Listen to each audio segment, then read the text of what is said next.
S, good evening my dear students. இன்றைக்கி நம்ம டேலியில் என்ன பார்க்க போகிறோம் அப்படின்னா குட்ஸ் அண்டு சர்வீசஸ் டேக்ஸ்.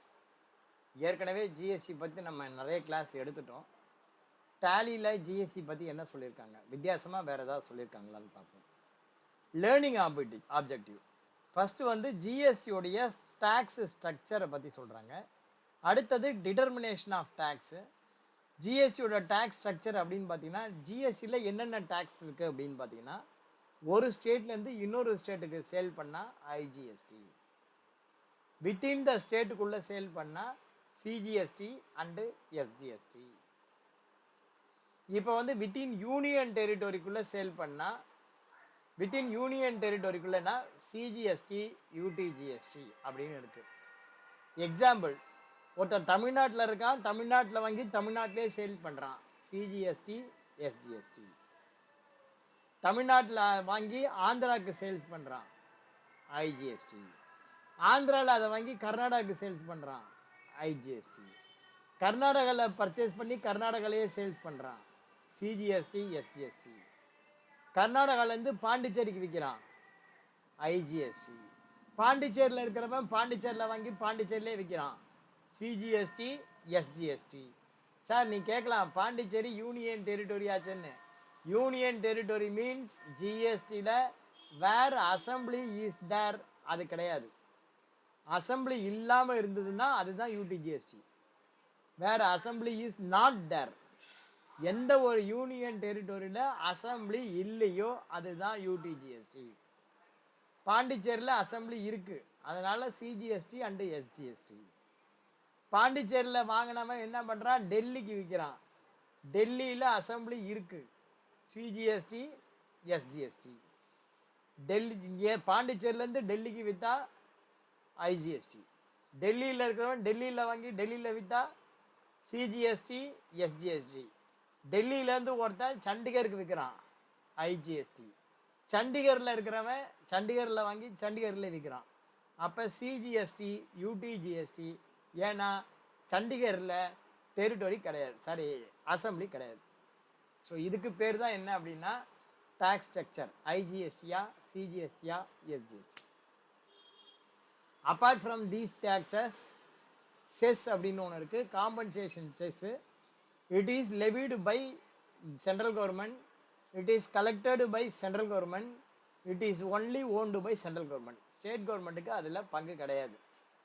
ஆனால் இந்த மாதிரி கலெக்ட் பண்ணுற டேக்ஸ்லேருந்து central government sharing some revenue losses. Central கவர்மெண்ட்டுக்கு பார்த்திங்கன்னா ஏற்கனவே பார்த்திங்கன்னா தமிழ்நாடு, அதாவது ஜிஎஸ்டி வர்றதுக்கு முன்னாடி வேட்டில் பார்த்திங்கன்னா தமிழ்நாட்டுக்குள்ளே வாங்கி தமிழ்நாட்டுக்குள்ளே விற்றா வேட்டு, தமிழ்நாட்டிலேருந்து ஆந்திராவுக்கு விற்கிறோன்னா சிஎஸ்டி 2% இருந்தது.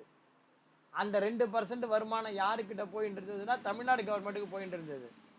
இப்போ ஜிஎஸ்டி வந்ததுக்கப்புறம் அந்த 2% வருமானம் கட் ஆகிடுச்சு. அதனால் நான் ஒத்துக்க மாட்டேன் ஜிஎஸ்டின்னு தமிழ்நாடு, குஜராத், மகாராஷ்டிரா இந்த மாதிரி ஸ்டேட் சொன்னதுனால என்ன பண்ணினுச்சு சென்ட்ரல் கவர்மெண்ட்டு, உங்களுக்கு அந்த மாதிரி ஏற்படக்கூடிய லாஸை நான் சரி பண்ணுறேன் அப்படின்னு சொல்லிட்டு புதுசாக செஸ்ஸுன்னு ஒன்றை போட்டு அந்த செஸ்ஸில் வர்ற வருமானத்தை வச்சுட்டு இந்த மாதிரி ஏற்படக்கூடிய வரி இழப்பை சரி கட்டினாங்க. அதுக்கு பேர் என்ன அப்படின்னா காம்பன்சேஷன் செஸ்ஸுங்கிறது. ஸோ டேக்ஸ் ஸ்ட்ரக்சர் எப்படி இருக்குன்னா ஐஜிஎஸ்டி, சிஜிஎஸ்டி அண்ட் எஸ்ஜிஎஸ்டி அல்லது UTGST along with chess. Chess எல்லா ப்ராடக்ட்டுக்கும் கிடையாது, ஒரு குறிப்பிட்ட ப்ராடக்ட் மாத்திரம்தான் உண்டு. ஃபார் எக்ஸாம்பிள் சிகரெட்டுக்கு உண்டு, அதே மாதிரி மோட்டார் காருக்கு உண்டு, ஜெனரேட்டருக்கு உண்டு. இந்த மாதிரி ஒரு சில ப்ராடக்ட்டுக்கு மாத்திரம்தான் செஸ் உண்டு, எல்லா ப்ராடக்ட்டுக்கும் செஸ் கிடையாது. அடுத்தது ஜிஎஸ்டி ரிஜிஸ்ட்ரேஷன். ஜிஎஸ்டி ரிஜிஸ்ட்ரேஷன் இதுதான் determination of tax. Determination of டேக்ஸை நான் சொல்லிட்டேன். தமிழ்நாட்டில் பிளேஸ் ஆஃப் சப்ளை அப்படிங்கிறது ரொம்ப முக்கியம். நீ தமிழ்நாட்டில் வாங்கி தமிழ்நாட்டில் விற்றினா சிஜிஎஸ்டி அண்ட் எஸ்ஜிஎஸ்டி, தமிழ்நாட்டிலேருந்து ஆந்திரா விற்றா ஐஜிஎஸ்டி, ஆந்திராவில் இருக்கிற பாண்டிச்சேரி விற்றா ஐஜிஎஸ்டி, பாண்டிச்சேரியில் வாங்கி பாண்டிச்சேரியில் விற்றா CGST and SGST. So place of supply will determine the tax whether this tax is a IGST or CGST and SGST. எதுவாக இருந்தாலும் சென்ட்ரல் கவர்மெண்ட்டுக்கு 50%, கன்சர்ன்ட் ஸ்டேட் கவர்மெண்ட்டுக்கு 50%. ஜிஎஸ்டிங்கிறது பார்த்தீங்கன்னா டெஸ்டினேஷன் பேஸ்டு டேக்ஸு, வேட் பார்த்திங்கன்னா அரிஜின் பேஸ்டு டேக்ஸு. இப்போ தமிழ்நாட்டில் வாங்கி தமிழ்நாட்டில் விற்றா சென்ட்ரல் கவர்மெண்ட்டுக்கு 50, தமிழ்நாடு ஸ்டேட் கவர்மெண்ட்டுக்கு 50. தமிழ்நாட்டிலேருந்து ஆந்திராவுக்கு போகுது அப்படின்னா, சரக்கு ஆந்திராவுக்கு போகுது அப்படின்னா சென்ட்ரல் கவர்மெண்ட்டுக்கு 50, ஆந்திரா கவர்மெண்ட்டுக்கு 50. ஆந்திரா கவர்மெண்ட்லேருந்து கர்நாடகா போகுது அப்படின்னா சென்ட்ரல் கவர்மெண்ட்டுக்கு 50, ஆந்திரா கவர்மெண்ட்டுக்கு 50. சாரி, கர்நாடகா கவர்மெண்ட்டுக்கு 50%.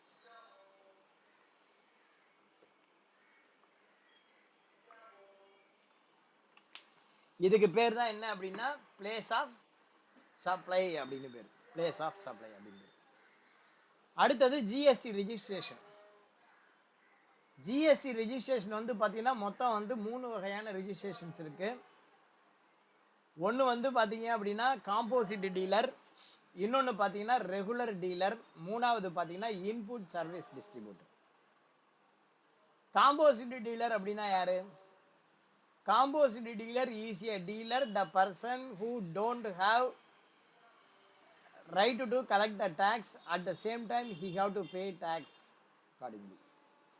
பர்ச்சேஸ் பண்ணும்போது டேக்ஸ் கொடுத்து பர்ச்சேஸ் பண்ணணும், சேல் பண்ணும்போது டேக்ஸை கலெக்ட் பண்ணணும். அந்த மாதிரி கலெக்ட் காம்போசிட் டீலர் வந்து பார்த்தீங்கன்னா he cannot collect tax. Composite dealer வந்து he cannot collect tax from the customer. கஸ்டமர்கிட்டேருந்து டேக்ஸ் கலெக்ட் பண்ணக்கூடாது. அதுவே அவன் டேக்ஸபிள் குட்ஸு பர்ச்சேஸ் பண்ணும்போது he have to pay tax. அந்த டேக்ஸ் வந்து பார்த்திங்கன்னா அவனுக்கு காஸ்ட்டு. ஃபார் எக்ஸாம்பிள், நான் வந்து ஒரே ப்ராடக்ட்டு 2 பேருக்கும் எப்படி இருக்குது அப்படிங்கிறது உங்களுக்கு எக்ஸ்பிளைன் பண்ணுறேன். ரெகுலர் டீலரும் காம்போசிட் டீலரும் சினாரியோ வந்து உங்களுக்கு எக்ஸ்பிளைன் பண்ணுறேன். அப்போ உங்களுக்கு புரிஞ்சிடும். ஒரு எக்ஸாம்பிள், சேம் எக்ஸாம்பிள், ஒரு செல்ஃபோனு முதல்ல ஒரு காம்போசிட் டீலர் வாங்கி வைக்கிறான்.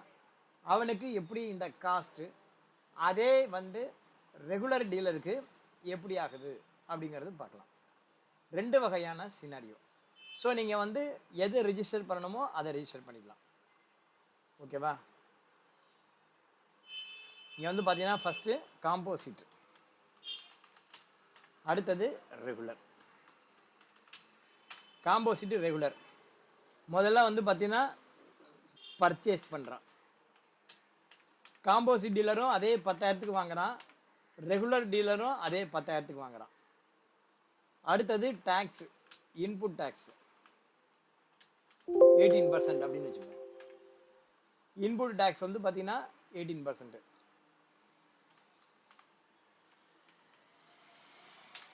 இவனும் 1,800 கொடுத்து வாங்குவான், இவனும் 1,800 கொடுத்து வாங்குவான். So total purchase, total invoice value இவனுக்கும் 11,800, இவனுக்கும் 11,800. இப்போ வந்து பார்த்தீங்கன்னா இதை வந்து சேல்ஸ் பண்ணுறான். 11,800க்கு வாங்கினதை 15,000க்கு விற்கிறான். இவனும் 15,000 விற்கிறான், இவனும் 15,000 விற்கிறான். Output tax at the rate of 18%. இவனுக்கு கிடையாது.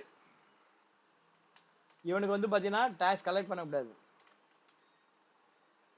இவன் வந்து பார்த்தீங்கன்னா டேக்ஸ் கலெக்ட் பண்ணக்கூடாது. இவன் வந்து பார்த்தீங்கன்னா டேக்ஸ் கலெக்ட் பண்ணுவான். இது வந்து பார்த்தீங்கன்னா cost to customer. Cost to customer பார்த்தீங்கன்னா 15,000. இங்கே வந்து பார்த்தீங்கன்னா cost to customer 17,700. Tax payable, tax payable regular dealer எவ்வளோ பண்ணுவோம் அப்படின்னா இவனுடைய output tax at the rate of 1%. இந்த 15,000க்கு 1% இன்ட்டு 1% 150. டேக்ஸ் பேயபிள் அப்படின்னு பார்த்தீங்கன்னா இந்த 150 ரூபா ப்ளஸ் இந்த 1,800 1,950. காம்போசிட் டீலர் 1,950 பேமெண்ட் பண்ணுறான். வேறஸ் ரெகுலர் டீலர் வந்து பார்த்தீங்கன்னா எவ்வளோ பேமெண்ட் பண்ணுறான் அப்படின்னா 2,700 கலெக்ட் பண்ணினதில் இவன் 1,800 கழிச்சுட்டு 900 மாத்திரம்தான் கலெக்ட் பண்ணுறான். ரெவின்யூ டு கவர்மெண்ட்டு, கவர்மெண்ட்டுக்கு எவ்வளோ ரெவின்யூ வருது? ரெவின்யூ டு கவர்மெண்ட்டு யாராருக்கு எவ்வளோ மூலியமாக ரெவின்யூ வருது? காம்போசிட் டீலர் மூலியமாக கவர்மெண்ட்டுக்கு எவ்வளோ ரெவின்யூ வருது? இந்த 150 ப்ளஸ் இந்த 1,800 1,950. வரஸ் இந்த கேஸில் கவர்மெண்ட்டுக்கு ரெவின்யூ 2700. ஏன்னா இந்த 1800 ப்ளஸ் ஒரு 900, ஓகேவா, 2700 எப்படி இருந்தாலும் சரி. 15,000க்கு 18% அப்படியே வந்துடும்.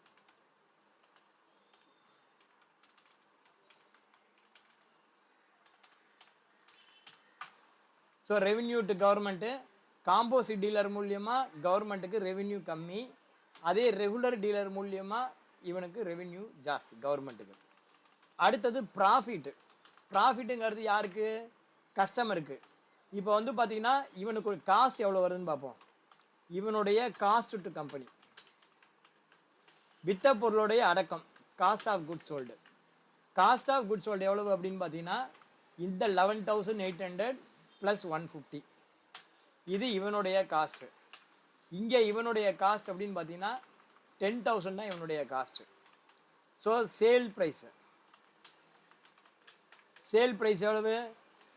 சேல் ப்ரைஸு ரெண்டு பேருமே 15,000க்கு தான் சேல்ஸ் பண்ணுறான். ப்ராஃபிட் எவ்வளவு அப்படின்னு பார்த்தீங்கன்னா காம்போசிட் டீலருக்கு 3,050, ரெகுலர் டீலருக்கு 5,000.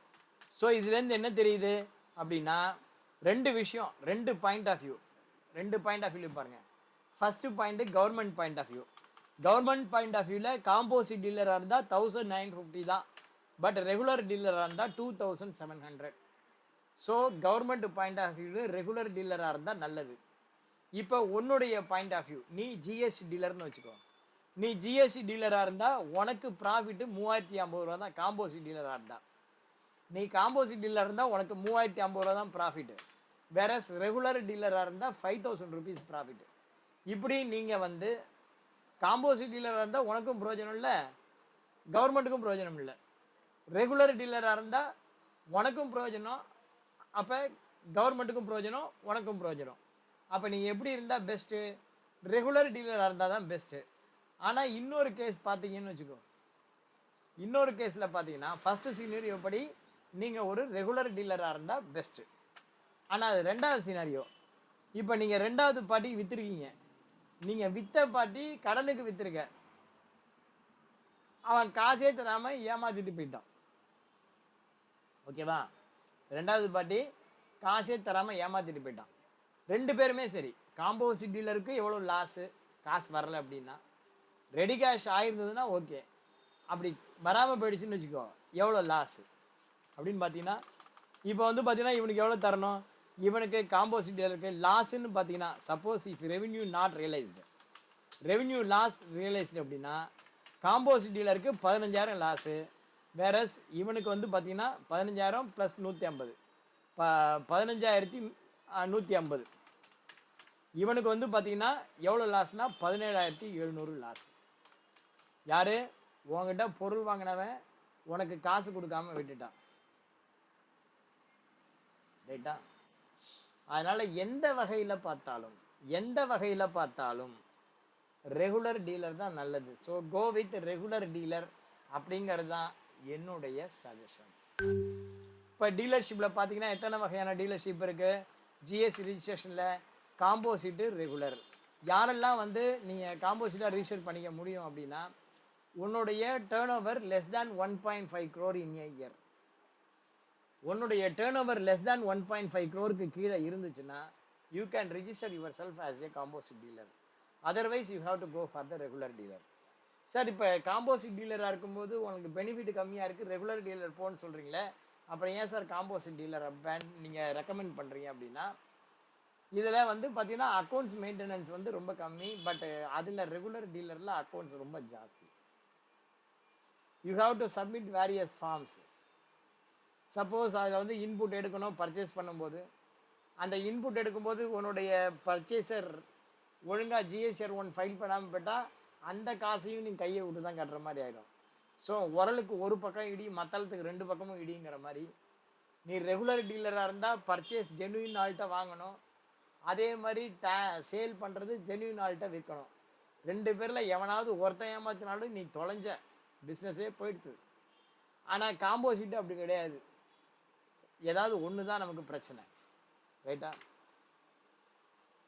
ஸோ அந்த வகையில் பார்த்தீங்கன்னா காம்போசிட் ஓகே, மற்றபடி ரெகுலர் தான் ஆல்வேஸ் பெஸ்ட். அடுத்த டாபிக் வந்து பார்த்தீங்கன்னா managing of HSN code and SCSC. இப்போ வந்து பார்க்குறீங்க managing of HSN code and SCSC எதுக்காக? முதல்ல இந்த ஹெச்எஸ்என் அப்படின்னா என்ன? ஹெச்எஸ்என் அப்படின்னா ஹார்மனைஸ்டு சிஸ்டம் ஆஃப் நாமின் கிளாச்சர் அப்படின்னு பேர். ஓகேவா? ஹெச்எஸ்என் அப்படின்னா என்ன? ஹார்மனைஸ்டு சிஸ்டம் ஆஃப் நாமின் கிளாச்சர் அப்படின்னு பேர். எஸ்ஏசி அப்படின்னா சர்வீஸ் அக்கௌண்டிங் கோடு அப்படின்னு பேர். இந்த ஹெச்எஸ்என்னும் எஸ்ஏசியும் எதுக்காக? இப்போ நீங்கள் ஒன்றும் இல்லை, நீங்கள் ஒரு மேனுஃபேக்சரர், நீங்கள் ஒரு ட்ரேடர், ரெண்டு வித்தியாசம் வச்சுப்போம். இப்போ தரன்குமார் இருக்கார், தரன்குமார்ங்கிறவர் மேனுஃபேக்சரர். பிரவீன்குமார் இருக்கார், பிரவீன்குமார் ஒரு ட்ரேடர். மேனுஃபேக்சரருக்கும் ட்ரேடருக்கும் என்ன வித்தியாசம்? மேனுஃபேக்சரர் அந்த ப்ராடக்டை வாங்கி அப்படியே சேல் பண்ண மாட்டான், அந்த ப்ராடக்டை வாங்கி அதில் மாடிஃபிகேஷன் பண்ணி சேல் பண்ணுவான், அதனால் அவன் மேனுஃபேக்சரர். ட்ரேடர் பிரவீன்குமார் ட்ரேடர்னா யார்? மொபைல் ஃபோன் வாங்கி மொபைல் ஃபோன் சேல்ஸ் பண்ணுறான்னா மொபைல் வாங்கி மொபைலாக தான் சேல்ஸ் பண்ணுவான், அதில் எந்த மாடிஃபிகேஷனும் அவன் பண்ண மாட்டான். பண்ணினா அவன் he is not a trader, he is manufacturer. Asim பண்ணிக்கோ, தரன்குமார் வந்து ஒரு எண்ணெய் செக்கு வச்சிருக்காரு, பிஸ்னஸ் ஆயில் பிஸ்னஸ் பண்ணுறாரு, எண்ணெயை ஆட்டி விற்கிறாருன்னு வச்சுக்கோ, செக்கெண்ணெய் எண்ணெயை ஆட்டி விற்கிறாரு. அப்போ நல்லெண்ணெய் வேணா என்ன வாங்குவார்? எள்ளு வாங்குவார். கல்லெண்ணெய் வேணா என்ன வாங்குவார்? நிலக்கடலை வாங்குவார். தேங்காய் எண்ணெய் வேணா என்ன வாங்குவார்? கொப்பரை தேங்காய் வாங்குவார். ஸோ ஒவ்வொரு ஐட்டமும் பர்ச்சேஸ் பண்ணும்போது ஹெச்எஸ்என் கோடு வேறு. நிலக்கடலைக்கு ஒரு ஹெச்எஸ்என், எள்ளுக்கு ஒரு ஹெச்எஸ்என், கொப்பரை தேங்காய்க்கு ஒரு ஹெச்எஸ்என். இப்போ அதை வாங்கி அப்படியே விற்க மாட்டார், அதுக்கு ஏன் அவர் எண்ணெய் வியாபாரி, அதை வாங்கி செக்கில் போட்டு ஆட்டுவார். இப்போ எள்ளோடைய ஹெச்எஸ்என் 24 36ன்னு வச்சுக்கோ, அதை வாங்கி ஆட்டி உனக்கு அவுட்புட் என்ன வரும்? நல்லெண்ணெய் ஒரு பக்கம் வரும், புண்ணாக்கு வரும், எள்ளு புண்ணாக்கு ஒன்று. ஸோ வந்து நல்லெண்ணெய்க்கு வேற ஹெச்எஸ்என், எள்ளு புண்ணாக்கு வேற ஹெச்எஸ்என், அதோடைய டேக்ஸ் வேற, இதோட டேக்ஸ் வேற. ஸோ பர்ச்சேஸ் பண்ணிட்டு ஒரு ஹெச்எஸ்என், சேல் பண்ணும்போது இன்னொரு ஹெச்எஸ்என், அது மேனுஃபேக்சரர். இவங்கிட்ட வாங்கி தரன்ட்ட வாங்கி பிரவீன் விற்கிறாருன்னு வச்சுக்கோ, வாங்கி அப்படியே விற்கிறாரு, அது புண்ணாக்கா இருக்கட்டும் எண்ணெயாக இருக்கட்டும், அப்படியே வாங்கி அப்படியே விற்பார். அப்போ ஹெச்எஸ்என் மாறாது. ஸோ பிரவீன்குமாருக்கு ஹெச்எஸ்என் மாறாது, வேற தரன்குமாருக்கு ஹெச்எஸ்என் மாறும். அப்போ தரன்குமாருக்கு ஹெச்எஸ்என் மாறலன்னு வச்சுக்கோ, ஏன் மாறலை அப்படின்னு நம்ம கேட்பாங்க. நீ மேனுஃபேக்சர் ஆகிருக்கே, மாறி இருக்கணுமே, ஏன் மாறலை? பிரவீன்குமார்கிட்ட இவர் ட்ரேடர், ஹெச்எஸ்என் மாறக்கூடாது, என்ன ஹெச்எஸ்என் பர்ச்சேஸ் பண்ணியிருக்காரோ அதே ஹெச்எஸ்என் தான் சேல் பண்ணணும். பர்ச்சேஸ் பண்ணும்போது என்ன டேக்ஸ் பர்சன்டேஜோ அதுதான் இவருக்கும். அப்போ பிரவீன்குமாருக்கு ஹெச்எஸ்என் மாறுதுன்னு வச்சுக்கோ, அப்போ டிபார்ட்மெண்ட்லேருந்து கேள்வி கேட்பாங்க, you are not the manufacturer, நீ பர்ச்சேஸ் பண்ணது ஒரு ஹெச்எஸ்என், சேல் பண்ணது இன்னொரு ஹெச்எஸ்என்னாக இருக்கே, இந்த ஹெச்எஸ்என் பர்ச்சேஸ் பண்ணின ஹெச்எஸ்என் அந்த ஸ்டாக் எங்கே? முதல் கேள்வி. ரெண்டாவது, சேல் பண்ணியிருக்கே இந்த ஹெச்எஸ்என்ல இதுக்கு பர்ச்சேஸ் பண்ணின பில் எங்கன்னு கேட்பான். ஸோ அதுக்கு பில்லை கேட்பான், வித்த ப்ராடக்ட்டுக்கு பர்ச்சேஸ் பில்லு கேட்பான், வாங்கின ப்ராடக்ட்டுக்கு சரக்கு எங்கே வச்சுருக்கேன்னு கேட்பான், இல்லைனா இன்புட்டை ரிவர்ஸ் பண்ணுவான். இதுதான் ஹெச்எஸ்என் சம்மரி. ரொம்ப ரொம்ப முக்கியமான ஒரு விஷயம், அதை வந்து உனக்கு பார்க்க தெரியணும். ஒரு ப்ராடக்ட் இருக்குன்னா அதுக்கு கரெக்டான ஹெச்எஸ்என் போட தெரியணும். பர்ச்சேஸ் பண்ணும்போது அந்த ப்ராடக்ட் என்ன ஹெச்எஸ்என்னோ, சேல் பண்ணும்போதும் சேம் ஹெச்எஸ்என் தான் நீங்கள் மென்ஷன் பண்ணணும். அடுத்தது ஜிஎஸ்டி ரேட் ஸ்ட்ரக்சர். ஜிஎஸ்டியில் வந்து பார்த்தீங்கன்னா என்னென்ன ரேட் ஸ்ட்ரக்சர் இருக்குது அப்படின்னு பார்த்தீங்கன்னா, ஃபஸ்ட்டு வந்து 28% ஐஜிஎஸ்டி, 28% ஐஜிஎஸ்டி அப்படின்னா சிஜிஎஸ்டி 9, எஸ்ஜிஎஸ்டி 9. அடுத்தது 18%. டிமெரிட் ப்ராடக்ட்லாம் 28%. டிமெரிட் ப்ராடக்ட்னா காஸ்ட்லி திங்ஸ், அதெல்லாம் 28% இருக்கும். கொஞ்சம் இம்பார்ட்டன்ஸ் கம்மியாக இருக்கிறது, கொஞ்சம் காஸ்ட்லி கொஞ்சம் கம்மியாக இருக்கிறதெல்லாம் வாஷிங் மிஷின், ஃப்ரிட்ஜு, இதெல்லாம் பார்த்தீங்கன்னா 18 இருக்கலாம் மேபி. முக்கியமான அத்தியாவசிய ப்ராடக்ட்லாம் 12% இல்லை 5% இருக்கும். கோல்டு ஜுவல்லரிலாம் வேல்யூ மிகுந்தது, அதனால் 3%. Precious material 0.5%. So GST rate என்னென்ன இருக்குன்னா 0.5% இருக்குது, 1% காம்போசிட் இருக்குது, 3% இருக்குது, 5% இருக்குது, 12%, 18%, 28%, ஈவன் 0% கூட இருக்குது, ஈவன் எக்ஸம்டட் கூட இருக்குது.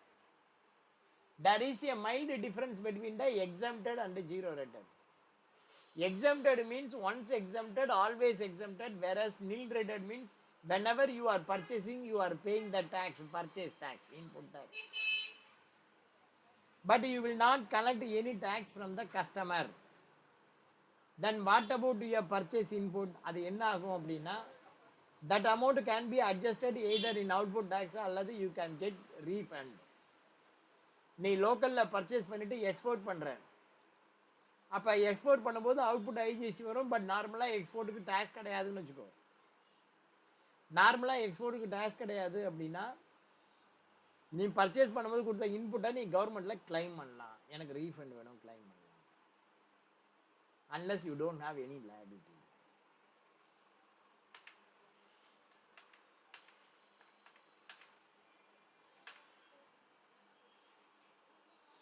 அடுத்தது supply of goods and services invoicing. இப்போ வந்து பார்த்தீங்கன்னா supply of goods and services அப்படிங்கிறது ஒரு ப்ராடக்ட்டை நம்ம சப்ளை பண்ணுறோம், ஒரு சர்வீஸை சப்ளை பண்ணுறோம். It may be a product or service, it should be with supported document, evidence, supported எவிடன்ஸோடு இருக்கணும். சேல்ஸ் அப்படிங்கிறது என்னென்னா transfer of the title of the product for a consideration. இப்போ எனக்கு சொந்தமாக இந்த மொபைல் ஃபோன் இருக்குது, இந்த மொபைல் ஃபோன் நான் பிரவீன்குமாருக்கு விற்கிறேன் அப்படின்னா காசை வாங்கிட்டு கையில் கொடுத்துருவேன் நிஜமாவே. ஆனால் ப்ராக்டிக்கலாக என்ன நடக்குதுன்னா, I am preparing one invoice and I am transferring my goods, என்கிட்ட இருந்த வரைக்கும் என்னோட பொருள். இப்போ நான் பிரவீன்குமார்கிட்ட காசை வாங்கிட்டேன் அப்படின்னா இந்த பொருளையும் கொடுக்குறேன், கையோடு அவன் பர்ச்சேஸ் பண்ணதுக்கான சேல்ஸ் இன்வாய்ஸ் அவன் கையில் தரேன். அப்படின்னா என்ன அர்த்தம்? Sales means transferring the right of goods own from us to buyer. செல்லர்கிட்டேருந்து பையருக்கு ஃபார் கன்சிடரேஷனுக்காக குட்ஸை மூவ் பண்ணினா அதுக்கு பேர் என்ன? சேல்ஸ் அப்படின்ட்டு. சர்வீஸ் அப்படிங்கிறது என்ன? Time is converted into money. உங்ககிட்ட நான் 1 மணி நேரம் பேசுகிறேன், இதுக்கு எனக்கு காசு. Time is converted into money is called service. So குட்ஸாக இருந்தாலும் சரி, சர்வீஸாக இருந்தாலும் சரி, அதுக்கு ஜிஎஸ்டி உண்டு.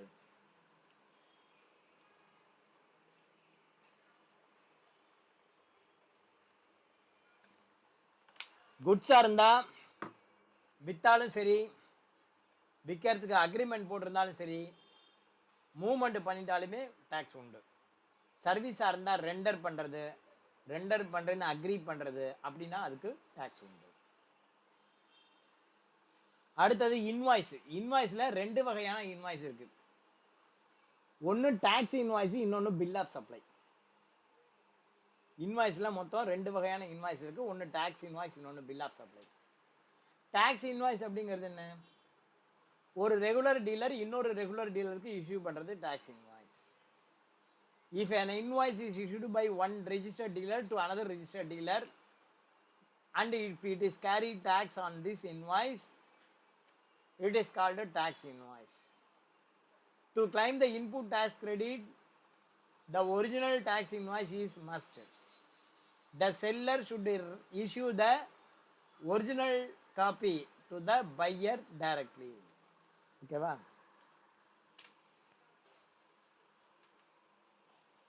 Next one, bill of supply.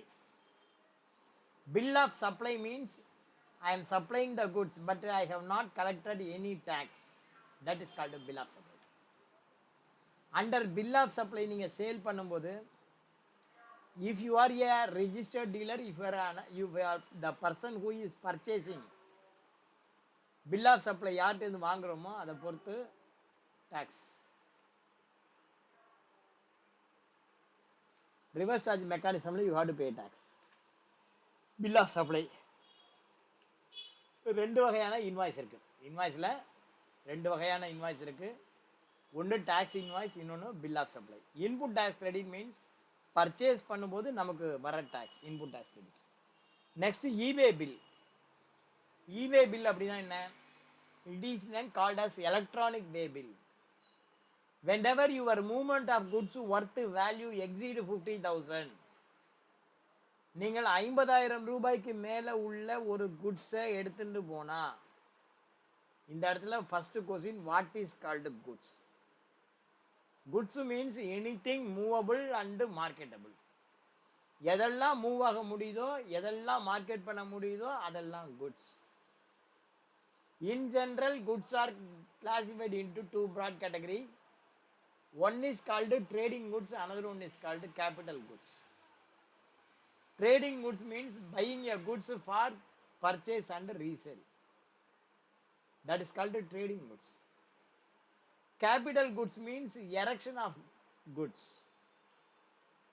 இப்போ பிரவீன் குமார் மொட்டை மாடியில் ஒரு டிரான்ஸ்ஃபார்மர் நான் எரெக்ஷன் பண்ணுறேன், சாரி ஒரு டவர் எரெக்ஷன் பண்ணுறேன், ஏர்டெல் வோடாஃபோன் ஏதோ ஒரு டவர். அந்த ஏர்டெல் டவர் எரெக்ஷன் பண்ணுற எனக்கு அது குட்ஸா சர்வீஸா அப்படின்னா it is goods, not service. எப்படி சார் அது ஒரு ஃபிக்ஸடாக ஒரே இடத்துல இருக்கேன்னா இல்லை இல்லை, டிஸ்மேண்டிங் பண்ணி பிரித்து எடுத்துன்னு போகலாம். So it is goods only, it is not service. ஓகேவா? அது இன்னும் கொஞ்சம் கிரிட்டிக்கல் இருக்கு, பார்க்கலாம். நெக்ஸ்ட் இவே பில் சொல்லியாச்சு. Activate GST for a company in Tally Prime. Tally பிரைமில் ஜிஎஸ்டி வேணும்னா F11 enable GST, provide the GST number detail and address detail and other relevant detail. ஓகேவா? அதெல்லாம் நீங்கள் ப்ரொவைட் பண்ணுங்க. அடுத்தது record interest rate inward outward supplies. Record interest rate inward and outward supplies. Intrastate and interstate ரெண்டு வகையான சப்ளைஸும் நீங்கள் mention பண்ணுங்க. Sir இப்போ இந்த மாதம் இன்டர் மாதம் தான் இருக்குது, இன்ட்ராஸ்டேட் இல்லை, நான் என்ன பண்ணுறது? ஒன்றும் பண்ண வேண்டாம், இருந்தால் குழு இல்லைனா விடு. ஓகேவா? Print GST invoice. ஜிஎஸ்டி இன்வாய்ஸை எப்படி பிரிண்ட் பண்ணுறது? Original for buyer, duplicate for transporter அல்லது நமக்கு. அப்போ என்ன பண்ணணும்? ஜிஎஸ்டி இன்வாய்ஸ் எப்படி பில் பண்ணணும் அப்படின்னா, நேராக டேலிக்கு வாங்க, DAS அப்படின்னு போடுங்க, சேல்ஸ் லெட்ஜர் வரும். செலக்ட் பண்ணி எந்த லெட்ஜர் உனக்கு பில் பண்ணணுமோ பிரிண்ட் பண்ணணுமோ அதை செலக்ட் பண்ணி Alt P Ctrl P கொடுத்தீங்கன்னா வந்துடும். Alt P Ctrl P. Preview பார்க்கலாம்.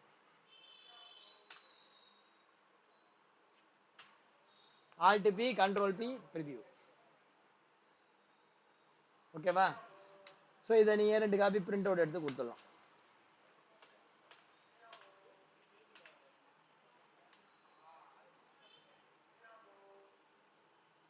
அடுத்தது input credit set off. Already நான் உங்களுக்கு ஜிஎஸ்டி செட் ஆஃப் என்ட்ரி போட்டிருக்கேன். Output CGST, output SGST, output IGST அக்கௌண்ட்டை டெபிட் பண்ணி இன்புட்டை வந்து கிரெடிட் பண்ணி அந்த செட் ஆஃப் என்ட்ரி உங்களுக்கு ஆல்ரெடி சொல்லி கொடுத்தாச்சு.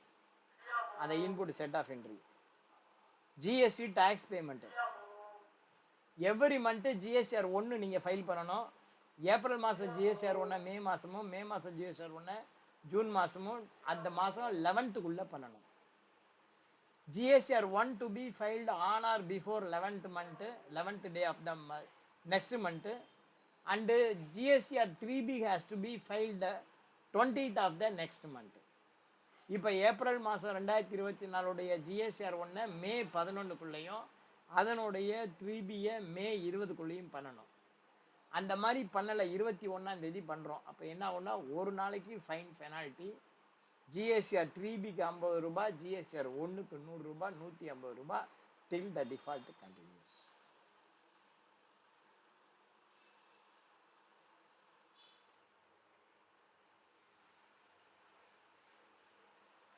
அடுத்தது GSTR 1, GSTR 3B, GSTR 9. இதுக்கப்புறம் பார்த்தீங்கன்னா வேற என்னென்ன ரிப்போர்ட்ஸ் இருக்குது அப்படின்னு பார்த்தீங்கன்னா, காம்போசிட் டீலருக்கு 2 ரிப்போர்ட் இருக்குது. ஒன்று CMP 08, இன்னொன்று GSTR 4. CMP 08ங்கிறது it is a quarterly challan payment. GSTR 4 அப்படிங்கிறது it is a quarterly return filing annually. Annual return வேற, ஃபைலிங் த ரிட்டர்ன் ஆனுவலிங்கிறது வேற. ரெண்டையும் போட்டு கன்ஃபியூஸ் பண்ணிக்க கூடாது. there is a mild difference between the annual return and filing the return annually. Filing the return annually means குவார்ட்டரா file பண்ணணும். Every quarter file பண்ணுறதுக்கு பதிலாக எல்லாத்தையும் சேர்த்து மொத்தமாக வருஷ கடைசியில் பண்ணுங்கன்னா அதான் filing return annually. Annual return அப்படிங்கிறது என்னென்னா, சப்போஸ் நீ ஏப்ரல் மாதம் 2024 உள்ள ஒரு சேல்ஸை எது வரைக்கும் நீ காட்டலாம் அப்படின்னா அடுத்த வருஷம் செப்டம்பர் 2025 வரைக்கும் காட்டலாம். நீ ஏப்ரல் 2024 லாஸ்ட் இயரில் பண்ணின ஒரு சேல்ஸ் விட்டு போச்சு, செப்டம்பர் 2025 நீ அதை காட்டுறேன்னு வச்சுக்கோ. செப்டம்பர் 2025 ஜிஎஸ்டிஆர் ஒன்றும் இல்லை, செப்டம்பர் மாதம் ஜிஎஸ்டி சேல்ஸும் இருக்கும், ஏப்ரல் 2024 சிஎஸ்சி சேல்ஸும் இருக்கும். அப்போ அந்த ஜிஎஸ்டிஆர் 1 சேல்ஸில் இந்த சேல்ஸு அந்த சேல்ஸ் இது போக இந்த வருஷம் என்ன சேல்ஸ் அப்படிங்கிறத எப்படி பிரிக்கிறது அப்படின்னா, அதை பிரிக்கிற வேலை எது பண்ணுதுன்னா ஜிஎஸ்டிஆர் 9 பண்ணுது by way of reconciliation. That is called reconciliation.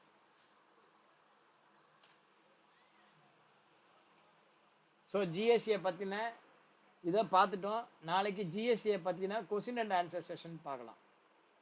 ஓகேவா? ஓரளவு நம்ம ஜிஎஸ்டி பற்றி உங்களுக்கு டீட்டெயிலாக பிபிடி நடத்தியாச்சு. அடுத்தது டேலி புக்கில் இருக்கிற ஜிஎஸ்டி டாபிக் அதையும் நான் உங்களுக்கு டச் பண்ணிட்டேன். இப்போ நீங்கள் ஜிஎஸ்டியை படித்து பாருங்கள். நாளைக்கு இந்த ஜிஎஸ்டி சம்மந்தப்பட்ட எம்சிக்யூஸ் உங்களுக்கு நடத்திடுறேன். 80% ஆஃப் த டாபிக் வந்து எங்கேருந்து வரும், கொஸ்டின்ஸ் எங்கேருந்து வரும் அப்படின்னா, ஒன்று ஜிஎஸ்டி, இன்னொன்று டிடிஎஸ், மூணாவது நேவிகேஷன் பார்ட். நான் சொன்ன மாதிரி நீங்கள் நல்லா வரணும் அப்படின்னா என்ன பண்ணணும், ஃபஸ்ட்டு கேட்வே ஆஃப் டேலியில் போயிட்டு மேலே என்னென்ன ஷார்ட்கட் கீஸ் இருக்குது அதெல்லாம் ரீட் பண்ணுங்கள். ஆல்ட்டு கேல என்னென்ன ஷார்ட்கட்ஸ் இருக்குது, ஆல்ட்டு ஒய்யில் என்னென்ன இருக்குது, ஆல்ட்டு இசட்டில் என்னென்ன இருக்குது, அதே மாதிரி ஒரு right hand side accounting voucher வியில் போனீங்கன்னா இங்கே என்னென்ன இருக்குது ஷார்ட்கட், இதெல்லாம் லேர்ன் பண்ணுங்கள். அடுத்தது டெய்லி வந்து ப்ராக்டிஸ் பண்ணுங்கள். இப்போ அக்கௌண்ட்ஸ் புக் போகணுன்னா டிஸ்பிளே அக்கௌண்ட்ஸ் புக்கு, அதில் லெட்ஜர் போனால் லெட்ஜர். சப்போஸ் உங்களுக்கு கேஷ் ஃப்ளோ வேணும், ஃபண்ட் ஃப்ளோ வேணும் அப்படின்னா எப்படி போகிறது, ஒன்றுக்கும் இந்த மாதிரி நேவிகேஷன் பார்த்து லேர்ன் பண்ணுங்கள். நேவிகேஷன் பார்த்து லேர்ன் பண்ணுங்கள், அதுதான் உங்களுக்கு மார்க் அள்ளி தரும். நேவிகேஷன் பார்த்து ஜிஎஸ்டி, டிடிஎஸ்ஸு, டேட்டா மேனேஜ்மெண்ட்டு, அதுக்கப்புறம் security control, inventory management, purchase order, sales order, இதை நீங்கள் இந்த 5-6 டாப்பிக்கை கவர் பண்ணிட்டேன் அப்படின்னா டெஃபினட்டாக நீங்கள் 80 மார்க் எடுப்பேன். நன்றி கூறி விடை பெறுகிறேன். உங்கள் டாலி சீனிவாசன். பை. தேங்க்யூ.